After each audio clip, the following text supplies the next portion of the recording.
All right, hey there, algebra students. This is going to be a little mini review of how to solve equations with variables on both sides. This is kind of the first order of these kinds of things. And so what we learned about in class is that occasionally when there's variables on both sides of the equation, the first thing you have to do, and maybe the second if you have to simplify something, the first thing you really have to do is try to get all the x's on one side, and it's called collecting um, your variables. So let's do that. I'm looking at this equation. I see 5x minus 3 equals 10x minus 18. There's a set of x's over here. There's a set of x's over here. We need to do something to get them on the same side. And so my general rule of thumb is I try to move as little as possible. And so I see 5x and I see 10x. 5x is less x's than 10x. And so what I'm going to do is I'm going to try to get rid of the 5x. And so right now, this is a positive 5x. To make it disappear on this side, to undo it, I have to take away 5x. Because 5x minus 5x, that's going to give me 0x. Since I did it to the left side of the equation, I also have to do it to the right side of the equation. And I line up like terms, as you see here. The 10x's are lined up nicely. Because we can't take 5x away from 18, we have to take it away from 10x. 10x minus 5x gives you 5x. The negative 3 comes down, and the minus 18 comes down. Now, something I want to point out is that 0x, that's 0 times x. And so 0 times anything is 0, so this is really the same as 0. And 0, then minus 3 is just negative 3. And so if you cancel out the terms on one side, if you cancel out 5x and negative 5x, you don't have to write it on this next line. You don't really need anything because it creates a 0.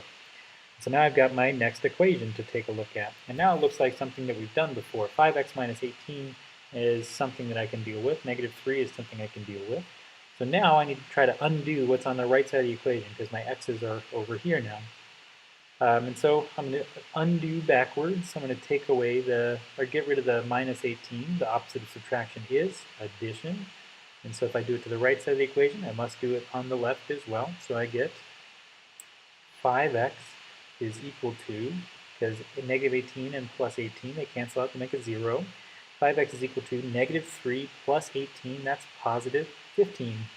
And then I have 5x equals 15. I have to undo multiplication now. I'm going to divide by 5. And so I'll end up with x is equal to 3. And as always, I should check my work, and it's a little bit more complicated to check with this problem. I'll check in red so you can see the difference here. I'm going to take my answer, I'm going to plug it into both sides of the equation. So I'm going to take 5 times 3 minus 3, and I'm curious whether that actually equals 10 times 3 minus 18. And so I'll calculate over here. 15 minus 3 is 12. I'll calculate over here. That's 30 minus 18 is 12. They are equal, and so my answer totally checks out. I'm in good shape. Let's look at one more example here. Negative 3b plus 11 equals 31 minus 7b. All right, so just like we did before, now I want to take a moment just to review what we did. Sorry, I should have done that before I scrolled down. Oops, having a little technical difficulty here. What we did, first thing we did is we tried to get rid of the variables on one side, and we used my rule of thumb to move the least number as possible, and then we undid to solve from there. So this is collecting your like terms, that's the first step, and then the second step is undo. And I can almost do this kind of thing because technology is awesome.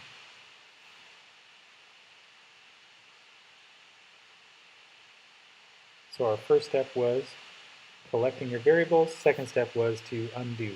And so let's take a stab at this second one using the exact same model. So I'm going to collect my like terms first, collect my variables on one side of the equation. And so I see negative 7b over here, and I see negative 3b over here. And so I'm going to think to myself, what is the least amount?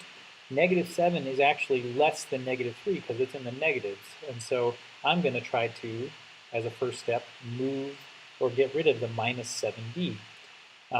Since this is subtracting 7b, I'm going to add 7d to undo it, because minus 7d plus 7d, that's going to make a nice 0 for me, so it's just going to leave 31 on the right side of the equation. If I do something on the right side of the equation, I have to do it to the left as well. I'm going to line up my like terms.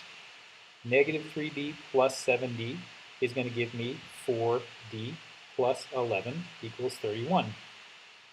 And so now I have a nice two-step equation to solve. I'm going to take away 11 to undo plus 11. And that gives me 4d equals, because these cancel out, it just leaves the 4d to come down, equals 31 minus 11 is 20. And now I divide to undo multiplication, and so I get d is equal to 5. And so that's what I suspect the correct answer is. I'm going to try that answer out by checking it like we did a couple of moments ago. I'm going to plug it into both sides of the equation. Negative 3 times 5 plus 11 equals 31 minus 7 times 5. And we're curious about that. We don't know yet. So I'm going to work this out. Negative 3 times 5, that's negative 15 plus 11. Negative 15 plus 11 is negative 4. Now I'll try this out. Negative 7 times 5 is negative 35. 31 minus 35 is negative 4. And they are indeed equal. I did a good job. And again, I used the same thing that I did before. I collected my variables. That's this step. I moved them all to the left side of the equation, so they all ended up over here. And then I undid to solve. I undid plus 11 with minus 11, and I undid times 4 with divide by 4, and I got my solution. So that's our little mini review of collecting like terms. And if you are totally into Dennis Miller, I am out of here.